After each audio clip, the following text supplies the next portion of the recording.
राजस्थान में सचिन पायलट की कांग्रेस में इमरजेंसी लैंडिंग के बाद मध्य प्रदेश की सियासत में भी दोनों ही दल एक दूसरे की अगली चाल पर बेहद पैनी नजर रखे हुए हैं। सिंधिया के भाजपा में आने के बाद पायलट की भाजपा में आने की अटकलें भी तेज हो चली थीं, जिसका सीधा असर मध्य प्रदेश के विधानसभा उपचुनावों में भी देखने को मिल सकता था। हालांकि भाजपा अभी भी कांग्रेस की भीतरी कलह पर मंद मंद मुस्कुरा रही है, वहीं कांग्रेस राहत की सांस ले या नहीं इस असमंजस में है। राजस्थान के मुख्यमंत्री अशोक गहलोत से नाराजगी जाहिर करते हुए पार्टी से अलग हुए सचिन पायलट की घर वापसी हो गई है। कांग्रेस हाईकमान ने सचिन पायलट और मुख्यमंत्री अशोक गहलोत के बीच सुलह करने और पायलट की मांग पर विचार करने के लिए 3 सदस्यीय कमेटी बनाई है। अब राजस्थान के सियासी रोलर कोस्टर का मध्य प्रदेश की सियासत पर क्या असर होगा, ये भी एक बड़ा सवाल है। एक तरफ जहां बीजेपी का मानना है कि सचिन पायलट को अपने इस कदम पर अपनी ही आत्मा से सवाल करना चाहिए, वहीं कांग्रेस की माने तो पायलट के इस कदम से मध्य प्रदेश के उपचुनावों में कांग्रेस की जीत सुनिश्चित हो गई है। भारतीय जनता पार्टी स्वाभाविक रूप से एक राजनीतिक दल है। अवसर मिला तो हमने सरकार बनाई, एक कल्याणकारी सरकार बनाई। जहां तक राजस्थान का विषय है तो राजस्थान में सचिन पायलट और गहलोत का झगड़ा है। भारतीय जनता पार्टी उसमें दूर दूर तक कहीं है नहीं, लेकिन राजस्थान में यदि कोई नापाक गठबंधन फिर से उनका बन रहा है, जिन सिद्धांतों के लिए सचिन पायलट लड़ रहे थे, यदि वो पूरे नहीं हुए, उसके बावजूद उन्होंने सरेंडर किया है, तो ये उनकी आत्मा जाने कचोट रही है या प्रसन्न है, इससे भी भारतीय जनता पार्टी का कोई लेना देना नहीं है। लेकिन दुनिया में कहीं भी एक राजनीतिक दल होने के नाते पूरे भारतवर्ष में जनहित में हम मूक तो बैठ नहीं सकते। जो भी निर्णय होंगे, जो भी परिस्थितियां होंगी, भारतीय जनता पार्टी उसके अनुरूप अपना कार्य करेगी।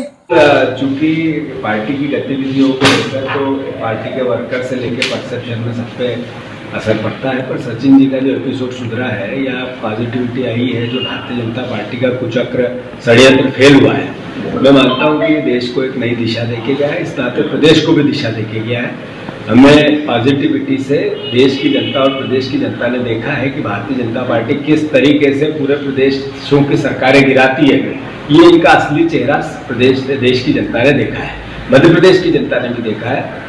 क्योंकि यहाँ तो कमलनाथ जी का व्यक्तित्व, उनका काम करने की शैली, उन्होंने जो 12 महीने 15 महीने काम किया प्रदेश को लेकर, वो मध्य प्रदेश की जनता उसको जी रही है, उसको आत्मसात कर रही है। मैं मानता हूँ इन सब संदर्भों में भारतीय जनता पार्टी का जिस दिन चुनाव होंगे सरकार जाएगी, कांग्रेस की आएगी। जिस तरह से सचिन पायलट की घर वापसी हुई है, लगभग 32 दिनों के बाद वो नाराज होने के बाद जो रूठ कर चले गए थे और कांग्रेस में वापस आए हैं, निश्चित तौर पर प्रदेश कांग्रेस को भी उसका एक बड़ा असर पड़ेगा। सबसे पहले जातिगत समीकरणों की बात करते हैं।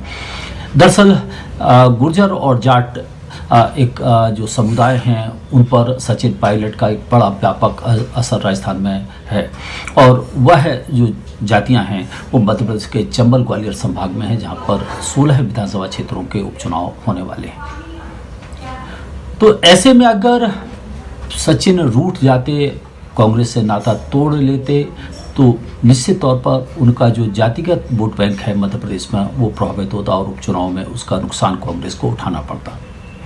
अब कांग्रेस के मोरल की बात करें, अगर सचिन पायलट के बगावत के बाद में राजस्थान की सरकार तिरोहित हो जाती, यानी चली जाती है, गहलोत के स्थान पर कोई दूसरा मुख्यमंत्री बन जाता, तो उसका एक बड़ा सेटबैक मध्य प्रदेश को भी लगता। दरअसल 3-4 महीने पहले कमलनाथ की सरकार चली गई और 23 मार्च को शिवराज सिंह चौहान मुख्यमंत्री बने। ब्यूरो रिपोर्ट, स्वदेश न्यूज, भोपाल।